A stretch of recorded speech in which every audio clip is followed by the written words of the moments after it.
Looks like, at least here in Southwest Michigan, spring's finally arrived. The birds are singing, the flowers are starting to bloom, the rabbits are going crazy. If you're having fun spring thoughts, feel free to share them in the chat.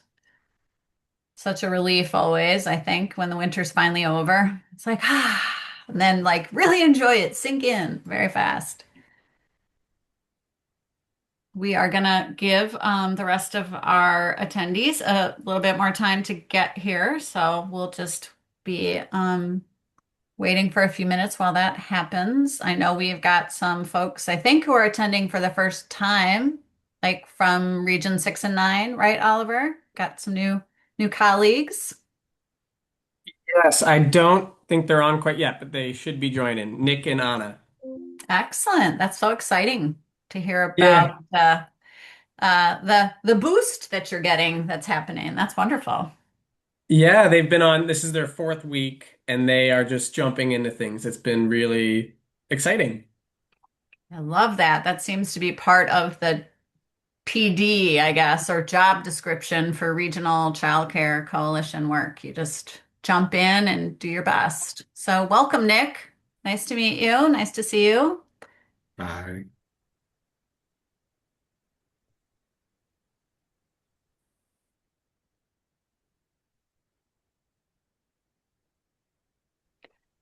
So wonderful to get together. We're excited about um, the peer learning community.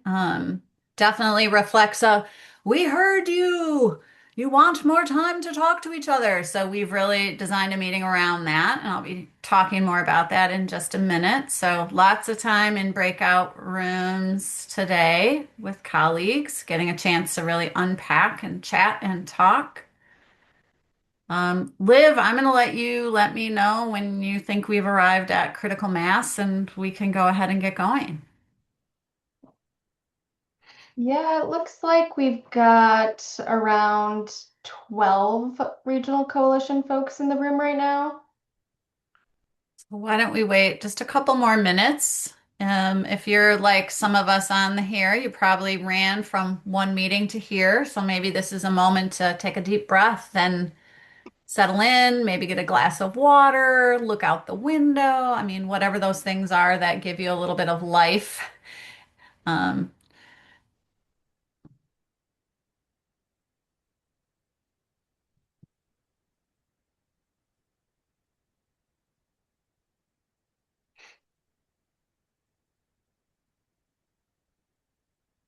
Okay, how about if we just start to move in? I don't want to compromise any of our overall time. So welcome everyone. This is our April peer learning community, and the focus of our peer learning community today is the real work of collaboration beyond the theory. As you know, we've been spending quite a lot of time on helping uh, regions really dig into collaborative capacity building and adaptive action and but we know there's the reality that comes with all that, and so we've, I think, created a really great opportunity today um, to live into what that might be like. Next slide. So you'll notice that today's facilitators and presenters like really include uh, predominantly all of you in regions. Those of us who typically might be talking more are going to be talking a lot less. And we've really created more space for all of you to have more time together in response to your very, very important feedback that we receive. But for those of you that don't know me, I'm Joan Blau. I'm the Vice President of Innovation and Evaluation, and I'm joined today by three colleagues, and Sable Carter, who is our Able admin. So thank you so much, Sable, for being with us today. But we have Liv Rao, who's our program manager, Aaron Watson, who's our evaluation lead for Weaving Change, and Jane Tagan, who is our technical assistance expert that's working with us on this initiative. Next slide. So, the focus of today's PLC is to really create a space to celebrate successes, work through challenges, and exchange practical strategies that you can take back to your regions. We are going to be spending quite a lot of time, as I've been saying, in breakout discussions of different kinds.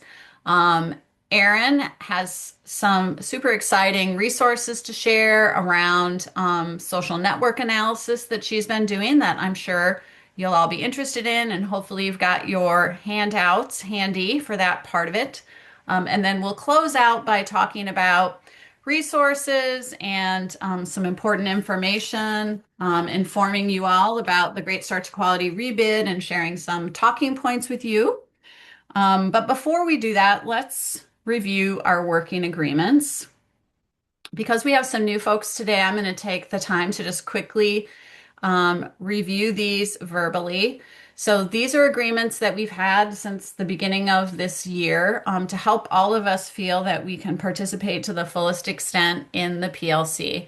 So our first working agreement is really around actively listening to understand, asking for clarification if needed, and just really letting all of you know that all questions are welcome. This is a technical assistance opportunity.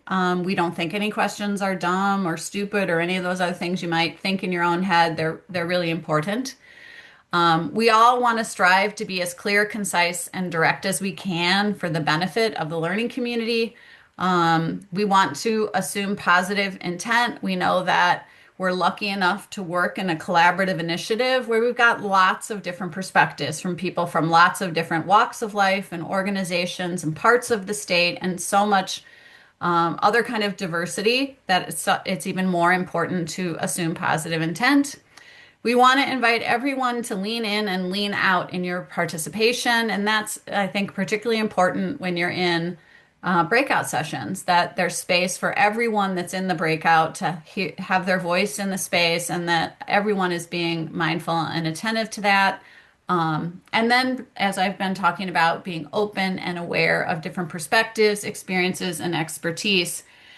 Because of what we're talking about today, in some ways, kind of the challenges of collaboration, we are inviting all of you to add in a working way, perhaps not jotting in your notebook or just making a mental note, that we do think it's important to also put out there that this might be a time to step into some vulnerability and maybe share your challenges with others that you might have in the past not felt comfortable sharing, but we hope that you might feel comfortable sharing today. And that anything that you hear in this PLC from others, please keep that confidential. That is part of what helps people really feel safe. So really proceeding with a willingness to be vulnerable and share challenges and holding in confidence anything that's discussed in the breakout sessions. Is there anyone who has any objection to adding those to our working agreements for today? If so, please do come off mute. And of course, we would want to hear your perspective. Thank you so much. And we would ask that everyone really keep these in mind as you're working in the breakouts today. And I will be turning it over to Liv to lead our connection activity. Actually, I'm going to hop in first before we do that. So we're just to kind of build this out a little bit for folks building off of what Joan shared. I just want to point out that, again, my name is Jane Tigan, and I've met many of you in our sessions on collaborative capacity and adaptive action. So just noting here that we really have dedicated a lot of time to the theory behind that collaborative capacity, and framing out for the rest of the session here that this isn't and can't just be, what we would think of as think work, where we're thinking about it. This is practice work that we need to put into practice. So we recognize that the reality is different than PowerPoints, and we can't PowerPoint our way into collaboration, right? That's just the beginning of it. So even for somebody who I think, I have a lot of slide decks in my life, that's not where the work happens. The work happens when we're in community with each other and we're talking through these things. So just one before we even go into the connecting activity, we as a TA team wanted to really first and foremost normalize that the real work of collaboration is challenging and that those challenges are to be expected. That doesn't mean necessarily that you're doing something wrong or that the collaboration is doomed or that, it isn't fixable, but it is something to attend to. So even though it is challenging and expected, that doesn't, of course, let us off the hook as coalition leads. We, coalition leads are responsible for that overall health of the collaboration. So, just like when you're gonna do a weightlifting session or something, you can't just schedule your way into that, and you really have to be thoughtful about things like perhaps there are previous injuries or a constraint in time, other considerations. It's the same way with these coalitions. So, regardless, we're going to be talking about some commonalities of challenges, really, regardless of geography or content specifics. If you're doing environment or childcare or housing, this can be really challenging work. So now I'm going to pass it. That's just kind of the tipping it off, and I'll pass to Liv to get us going on that connecting activity. Awesome. Thanks so much, Jane and Joan, for the intro. So this brings us to our connecting activity. This will be sort of an appetizer to the main course of our longer breakout sessions that we have scheduled for later in the meeting. But in the reminder email, you'll note in a couple days prior, I shared that everyone will want to have their region's coalition member surveys, your collaborative capacity survey results handy to be able to reflect on and to share with one another some things that you're noticing. And so to kick off the peer learning today, we're going to be setting up breakout groups of 4 to 5 people, and we'll have you briefly discuss the 2 questions on the screen. The first is, what is one area of collaboration that you're feeling good about? And the second is, what's one area where you're struggling or where you have opportunity to improve? And just some tips if it helps to think about it. You might start your sentence for the first one. The capacity that feels steady right now is fill in the blank with your collaborative capacity noticings. And then also the same for what might improve.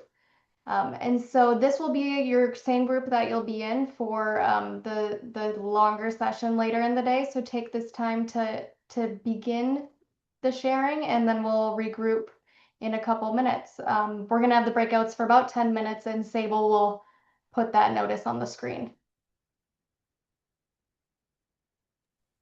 Just a quick note here that Sable's dropped in the chat the question, so you can take it with you so you don't lose track of what the questions are for the breakout.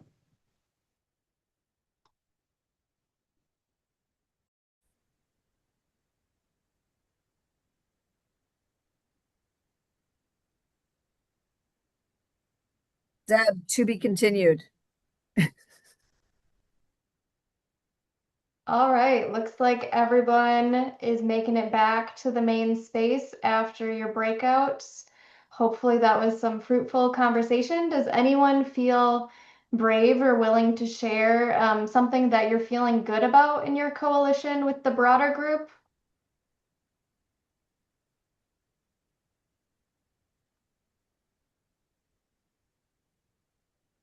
If I no thought one's there was feeling like, oh, go yeah, ahead. I think there was a theme in our group that we all feel pretty good about getting cross-sector representation into our coalitions, with the exception being, 'cause I'll do a twofer here, that we all struggle with families. And so that's where we spent a bulk of our time. Thank you for sharing. And like we said, we'll have plenty of time in those breakout groups here in a minute, and I'll turn it back over to Jane to keep us moving. Great. It's great to hear that to be continued. That always tells us that we're glad that we'll be sending you back in those same groups. Okay, so I'm going to talk just a little bit about some of the common coalition challenges, and really this should say common collaborative challenges because this isn't just RCCCs that this might happen. These challenges that we're lifting up here are collaborative, just challenges with collaboration. Part of the work that when you see collaborations in different areas, again, irrespective of geography or content, these are recurrent themes. So part of the goal that we have here is just to provide you with some prompts of like, oh, is this what might be happening in our coalition? Oh, that really resonates with me, but I wouldn't have characterized it in that way. So we're just sharing with you three of sort of the most common challenges that we see in collaboratives. Erin and I have shared with you the common collaborative pain points in the cheat sheet. Those are a little bit more about on the engagement side, or perhaps getting your coalition members involved. These what we're talking about here might feel a little bit richer or deeper. Some of what our TA team has been calling the shadow side of collaboration. Those kinds of challenges of just doing the work. So I'm going to give you the name of what we're seeing the challenges, and then I'm going to talk through the symptoms of what those might look like. So the first common challenge is missing feedback loops, and the symptoms of what this challenge looks like. It may be that you've got key partners who are making assessments about how and why decisions are made that don't feel accurate to how you've tried to make those decisions. It may be that there are negative narratives about a collaborative that don't reflect what you feel or know is true. Another symptom might be that you are giving feedback, that you're given feedback, but you are having a hard time communicating how you're using that feedback and where that's showing up in the collaborative work. Or you maybe have forgotten to tell people that this is how we're taking in your feedback and changing our practice. Those are very common symptoms for missing feedback loops. Another common challenge is territorialism. This can look like organizations or people feeling like toes are being stepped on. People giving you the feedback that previous experience is not being honored or brought into the fore of the work that's being done. It could look like information is being withheld from the group in order to preference one organization or one person's mission over the other. And this can happen all over, right? It can happen with any members that are present in the coalition. There may be times when meetings or engagements feel competitive or feel like they're being sabotaged. This is pretty common practice, particularly when we get folks who maybe in the past have been competitors for things like grants, to then bring that into the coalition. There can be friction around how that information is being shared, et cetera. Or another symptom of territorialism is where efforts can feel duplicative or misaligned with what is intended to be a shared vision. So those are other ways that territorialism can show up. And the last that we see often in collaboratives is this dynamic of moving fast and alone. And the symptoms of this might be that, a collaborative meeting, the meetings for the collaboration are a lot of updates about decisions that have been made in the interim, that from the lead organization's perspective, things feel too complicated or sticky to bring to partners. It's kind of a mess. We'll just do it over here and then we'll tell them what we decided later. It may feel faster and easier to just do things alone because it's what you can control. And it can show up where urgency is the thing, and I should say urgency, either real or imagined, is the thing that's driving decisions. We have to do this right now. We don't have time to bring anybody else in. This is the moment that we need to do it. And that urgency is the predominant prioritizer of what needs to be done. So as you can see in these descriptions, as we're talking about them, you can see how they kind of come together, right? You're talking about moving fast and alone, but then that bleeds into territorialism, and those missing feedback loops are emblematic of moving fast and alone because you're not telling people, or you're not bringing people in a full way in decision making. So these are very common, and hopefully good for you to hear. And I'm curious, just a quick show of hands for any one of these. You don't have to tell me which one, but do any of these resonate for you? Are these things that you've seen in your work before? Yeah.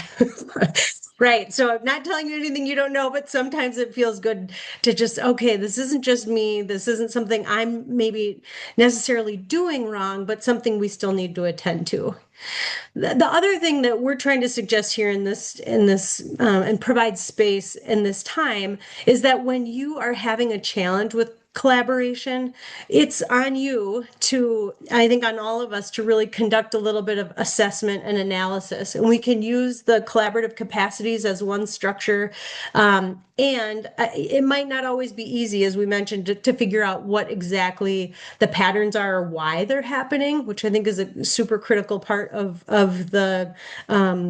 attending to these dynamics. So you'll want to ask yourself as you're going through this conversation, is this a challenge of diagnosis, which means, I can't quite pinpoint what's going on or why things aren't working. Who do I need to talk to understand better the dynamics? What are the blind spots that I have that I can't even see? That's really more of a diagnosis challenge. Or, we've all been here. Is this a challenge of action or strategy? And when I think about those, you may have a very clear idea of the dynamic, what's going on, why things are the way they are, but you may not want to engage it, right? Or frankly, you would prefer if it would just go away, and you're kind of hoping with the passage of time that it will go away. Or you're not sure how to do it in a way that's workable. In those situations, that's where you can convene, I think, a group of trusted partners. That could be, your board, your co-lead. If you have a steering committee, that group, your TA consultants, we're here for you to really try and figure out what are the different scenarios that we have and that we can work on. We'll have some time to do both of these things today, to both diagnose and do a little bit of action and strategizing with your peers. So we're hoping that this gives you, a flavor of interest to go a little bit deeper. On the diagnosis side, we want to just remind you that you have a host of both kind of tangible items and just information that can help you figure out what's going on. So first, we've got the coalition member survey results, and I'm showing you a view here that I'm not sure most of you have seen before. This is the kind of hallmarks of the collaborative factors, and the purple is the overall RCCC number, and then we have there the range of the different regions, so you can see kind of high and low and where your organization falls, or your coalition. You can also look by stakeholder group, what are those patterns saying? And just a flag for everybody here that if you have any of these survey items on yours that are under 50 or 60%, that should really bring you pause and say, okay, what's going on here? What's the dynamic? You've got your mid-year roster updates. This is an opportunity for you to say, gosh, are there ecosystem gaps, particular groups? Kathy mentioned we feel really good about who we have in our cross-sector membership, with the exception of this one group. Take a look at your roster. If you feel like you don't have a pulse on that or clarity, you can also look at is it growing? And do we think that's a good thing? Or is it so big we don't know what to do with it? Is it the right depth? Is it shrinking? And is it shrinking in a way that's meaningful for us? So those, again, are ways to kind of triangulate what's happening in your region. Your coalition observations. This is really just you saying like, what's going on? What's the feeling that I'm getting in these meetings? Where is there energy that is excited and people want to engage? And where are things feeling touchy or sensitive? And how can we assess that? Erin will talk about the social networking analysis in a little bit here. Really exciting work, I would say, both on the diagnostic and on the action piece. And then the collaborative capacity reflection slides. Those are really structured for you by each one of those collaborative capacities with reflection prompts to help you figure out what's needed here. What do I need in the collaborative health of the coalition, or excuse me, I should say the health of the collaboration in the coalition to do this work well. Okay, so I'm going to pass it to Liv for our breakout, but that's kind of the big piece we have on kind of the real work of collaboration. So Liv, go ahead. All right. So going into our breakouts, Sable, could you enter so we can see the content on the slide? That's me. Yep. Oh, there we go. All right, so we're going to do a round of sharing back in our breakout groups through what is a what, so what, and now what cycle with your peers. And we're hopeful that in this time we have around 35 minutes in these breakouts that will allow for 3 rounds of sharing from one person doing a what. So what is the phenomenon or instance that's going on? So what does this mean? And then now what? Thinking through the next steps and seeking clarification from the group and strategizing. And so this might look like part 1, taking 1 to 2 minutes describing the what, around 3 minutes of the so what's this mean for the coalition, and then around 3 minutes of the now what. This document should be linked in the chat, which will help you kind of walk through this. And I think Sable's grabbing that link. Yep, it's right in there. And you're going to be with your same groups again. So hopefully you'll be able to build off some of that conversation. And let us know if you have any questions. But like I said, probably not everyone will be able to share, but you'll be able to hopefully get through 3 rounds of sharing with this framework. Jane, anything to add to this? Yeah, so I'll just say a couple of pieces here. This is modeled after what we call a wisdom circle. So what you'll notice is that everybody's going to take this 1 minute of reflection, and you'll see the prompts that are in the chat. But it's really saying like, what's the dynamic happening in my coalition the maybe singular challenge that I want to think through right now. And then from your group, let's say you've got 5 people. You're going to pick one to start with. One person's going to share their challenge. So this is what's happening, really focused on the description and the so what. How is it impacting the coalition, the work that you want to do, and some assessment of the why. That clarification from the group is it's going to be hard for everybody because everyone's going to want to suggest strategies. Have you tried this? In our group, we did this one time, but the intention is that you're asking non-judgmental questions about the assessment itself of the challenge. And then in part 3, the person whose challenge you're working on at that part is going to share an insight that they had, like, wow, even just talking it out, it really helped me realize that we've been relying on a small group of parents whose kids are older now and they don't have, the information of what's happening, or whatever that insight might be. I made that up. Whatever that insight might be. And then to say, I see now that what I might need to do is strategy or action. At that point, the person who is presenting that challenge can say, what ideas do you all have? And then you get to pepper them with ideas about your strategy. After 10 minutes, we're moving to the next person. So that's the whole idea, is that you'll probably get through 3 people who really have time to go deep in their challenge to be able to talk through it, and then get some ideas on what could happen, with then time for 2 and 3 more. Any big questions before we jump in? Great. That prompt, that document, everybody should have that open because that has a lot more detail in it, the types of questions you can ask. So pop that open right now. And then Sable, let's get folks into the breakout. Glad to see everybody back. As we're coming in, we've got just a couple questions. It'd be great to hear from one or two people who could share how the Wisdom Circle process was for them, or an action or insight that you had from that what, so what, now what cycle. Does anybody want to share?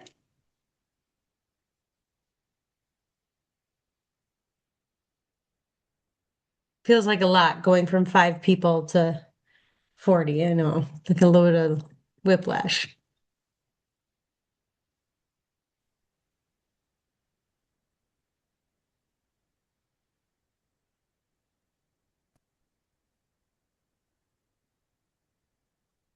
Okay, well, maybe that means you're all just really taking it in. We'll hope that that's Sarah, the outcome there. Oh, Erin, Sarah, were sorry. you gonna talk? I saw you move. Yeah, I was just gonna say that the Wisdom Circle format was wonderful. Um, we managed to have all 4 of us be able to have time to talk about an issue for us, and it was very helpful having folks who were able to ask questions and be like, "Oh, have you considered this? Like, have you considered that?" And I think to what you just said, Jane, yeah, I think at least for me, I'm still processing the like what I'm taking from it piece, but the actual like format and structure of that was I found very, very helpful and generative. So thank you. That's great. And I'll maybe just encourage that, you can use this framework in your coalition meetings if it's something that you think could be helpful for you. Sometimes I don't call it a wisdom circle. People might not like that vibe, but you can call it other things while giving some credit to the lineage of it, of course. But it's a very adaptable process too. We kind of combined the what, so what, now what, and the wisdom circle, but you can do it in lots of different ways. So yeah, certainly encourage you to use that format. If anybody else wants to share an action or insight, speak now, or I'm going to pass it to Erin. That sounds like a threat. That's actually a wonderful thing to come next. So go ahead. Go ahead, Erin. Why don't you start in on the social networking analysis? Okay. So one of the things that we gathered through the coalition member surveys were a few social network questions that basically asked people, who are you currently like connected with? Who do you have a formal or informal relationship with in the coalition? And then a few questions about how often they exchange information or like go to people for information, how often they collaborate with each other, and what type of relationship they have with the other entities. Like, are they just aware of each other? Do they go to meetings together and share information, or are they like fully integrated where they're like applying for grants at the same time and integrating program? So some really interesting ways of understanding how the relationships and connections within the coalition is working. And so I'm finalizing. I'm actually waiting on one thing that I'm pulling from the platform, but I have reports, customized reports for each of your coalitions that shows a couple things, and I'm just going to describe them because when I send them to you, I want you to be able to use it. And then I'm going to be joining the progress monitoring meetings again this next month. So if you have any questions on how to use it, we can talk it through then. But if you see those blue bars at the top, there's going to be some histograms where each of the blue columns represents a person, and the height of that column represents how many relationships they have in the coalition. And in some coalitions, like the first picture, it's kind of the green bar is the average, and the gray bars are what's called a standard deviation. So like about 70% of everyone falls within that gray bar. In some coalitions, you'll see like this first one, it's kind of even. Like there's some people, about the same number of people below the gray bars and above the gray bars. So it's kind of like a nice even distribution. In some other coalitions, you see that there's some people who have a lot more relationships than everyone else, like a ton of relationships, and there's some people who don't have any relationships, and there's different reasons for that. So typically, what the literature tells us is you want it to look a little bit more like the first one than the second one, because if you have some people who have a ton of relationships and some who don't have others. If there's turnover in the people who have all the relationships, it can cause some problems. So just interesting to kind of reflect on, how does this look for our coalition? The little spaghetti meatballs looking. Yep, Melissa. Yes. So in the report that you're getting, it tells you like what type of measure it is, if it's centrality or betweenness. There's some technical terms, as well as how some of that is defined. So that'll be in the report, and I think that's easier than trying to describe it right now. Connect with me afterwards if you still need some description on that. Look at the little spaghetti meatball picture in the lower left corner. This is for one of the questions. I just pulled it from a random coalition, but I color coded it just like last June when we did this and looked at it, color coded it based on sector. And so this helps you kind of see which sectors have the biggest circles, which represent the most relationships for whatever question it is. And are there some circles who like everyone's going to for information or everyone is collaborating with? And are there some circles who are like kind of off on the side and no one's collaborating with them and no one's going to them for information? And so some interesting questions and insights that you can have, even just looking at an image of how people are relating, trying to pay attention to sector color. And then for two of the questions, I have a table that basically breaks down individuals within the coalition who have a lot of connections with each other. So they can be really good to like, they're the people who can get information out quick, and they're kind of the like champions. There's some that are the connectors, like the bridgers. So they have relationships between different groups that aren't always connected. So they're really good at helping to bridge groups and create more collaboration together. And then some other information just about like who's selected the most, who's selecting the most. So these can be helpful when you're thinking through strategies for some sticky collaborative issues you may have just talked about in your wisdom circles. There's some hints here about both like some potential diagnostic issues, like, it may not be so good that the only people who have all the collaboration are in like one sector. And for the solution end, you have some actual people who you know their position in your coalition that you can draw on and leverage more in certain ways.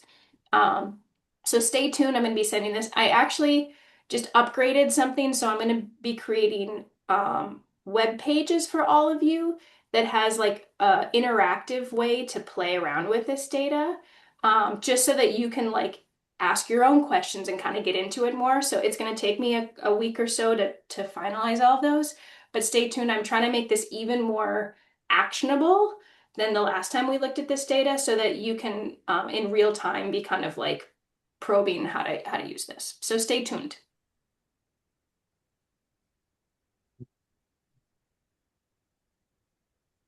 All right. Last item related to collaborative capacity for today, we want to remind everyone of a couple resources that we have available to support the conversations moving forward, and strategies to improve some of the identified collaborative capacities where you're noting opportunities for improvement. We have the coalition member survey results, which we prompted everyone to use today. We also have that social network analysis results, which Erin will be sending out soon, that she just previewed. Those will be found in your email. So you can look for those in the emails from Erin, and if you need help finding anything, let me know and we can always point you in the right direction. Hopefully this color coding is helpful. So these two green items will be coming in email messages or have come in email messages. The blue items are all found in the TA resource library. So just to remind you, we have the slides from the Collaborative Capacity webinar series for both the Collaborative Capacity and Adaptive Action series. We have templates in there with resource packets for your regions, as well as the Collaborative Pain Points cheat sheet. And then also similarly resources and templates for the Adaptive Action for Workgroup series. And then also the orange are meetings. So there's office hours. Jane hosts twice a week on Tuesdays and Thursdays. Those are drop in and you can join for as long as you want if you have any questions.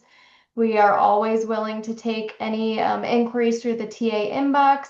And then also, I think Erin just highlighted that we have progress monitoring meetings coming up in May. So in just a few weeks, we'll be having our one-on-ones where we're happy to continue to talk through any of the topics that we discussed today.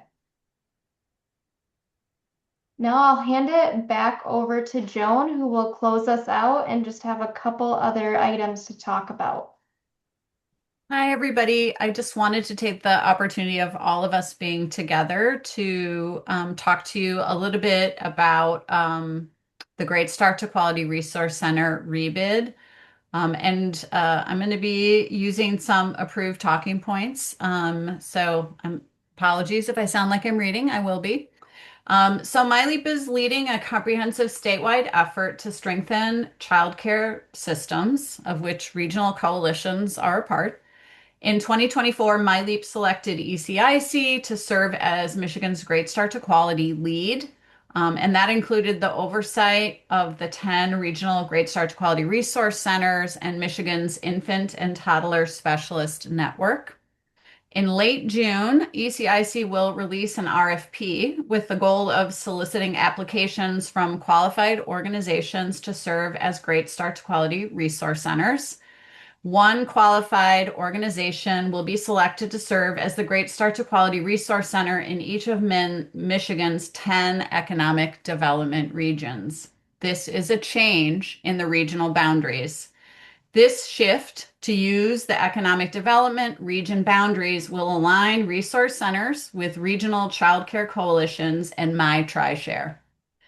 Additionally, and the goal of this is to make coordination easier between essential components of Michigan's childcare infrastructure, while also maintaining consistent quality services that are familiar to many childcare providers, business owners, and local communities. Additionally, Michigan will be implementing practice-based coaching as its official coaching framework for Great Start to Quality beginning in fiscal year 27. Practice-based coaching is an evidence-based model used in many states to support their mixed delivery systems. Practice-based coaching involves collaborative partnerships, shared goals and action planning, focused observation and reflection, and feedback. Practice-based coaching supports both early educators and their program leaders to increase the use of practices that are most associated with positive outcomes for children and their families.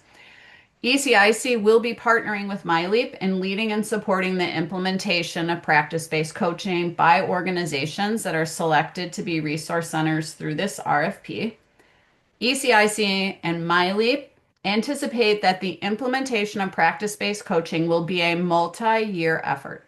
Implementation of the key elements of a statewide coaching framework will require time, careful planning, resources, and commitment. Identifying all required implementation requirements for the Resource Center RFP in the next 2 months is literally impossible. However, ECIC and MyLeap believe that a measured implementation approach that includes requirements and outcome targets for each year of the Resource Center contract is reasonable. Additional information about this RFP will be made publicly available by ECIC and MyLeap in the lead up to the release of the RFP. Because this is a procurement with public funds, I can't really answer questions, but if you have questions that you would like us to consider for the FAQ, please do send those to the TA inbox. As more information is available, we will make sure that you as regional child care coalitions learn about this information so that you can act on it in your region. Joan, what you just read though, can we get that or not? I need to get permission from MyLeap of whether or not we can share the written talking points, but I will definitely make sure to follow up with them and ask that, Shanae. Thank you.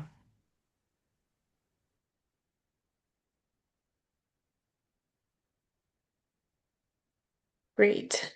Do we want to talk about just what else is here? Liv, is that to you or were there other questions? Yep, I can handle that unless there's any other questions. Doesn't look like it. So one big reminder, we have in exactly 2 weeks our May 7th in-person PLC. Yay, we're so excited to be in person with all of you in a couple short weeks. In Lansing, we will be featuring the National League of Cities, who are bringing some really awesome guest speakers with them. And so we're very excited for that opportunity to learn from them and also to have a lot of work interactive within the regions. And then also be able to leverage the insights of the National League of Cities teams throughout the day as we're looking at regional strategies. So more to come on that. I'll be sharing an email on Monday with some more logistics about the event. Also, just the consistent reminder is on-demand TA is available through the technical assistance inbox or during the office hours with Jane, like I mentioned, on Tuesdays and Thursdays at noon. Drop in for 10 minutes, stay for an hour, whatever you feel. And then please complete the post PLC survey. We truly do look at every response and consider them and take them into our planning for the next PLC. So we really appreciate it if you can take a couple minutes to complete that survey, which will be dropped in the chat. And unless there's anything else, just big thanks to everybody for taking some time out of your busy days for joining us. We appreciate the conversations that we had and know that you had some awesome conversations in your breakout groups that we hope was beneficial for everybody. One thing I'll just say about my office hours next week while we're on the line, it's listed here, but I'm just gonna do a topic prompt for anybody who wants to come in. We can talk about other stuff too, but I'd love to hear from folks who are working on strategies and thinking about ways to right size them so that other people can do work, so that, you know, we've got these big ideas and big strategies, and it'd be great to sit with a couple folks and just think through what does it look like to actually implement this and work on delegating the efforts. So if that's something that interests you, have a strategy, come and we'll do a shared session on that. I'm going to be canceling my office hours the week that everybody's in person on May 7th. So you'll see that come on your calendar too. Awesome. Thanks so much, Jane. Yeah, it was just the last thing I'll say is as we look at the survey results, when they come in within the like first 7 minutes after this meeting closes, that's when we get our biggest bulk, and then people tend to forget to do the survey, even if we give you a reminder. So now's your moment. Love the plug. Thanks, Jane, and have a good afternoon, everybody. Bye, everyone.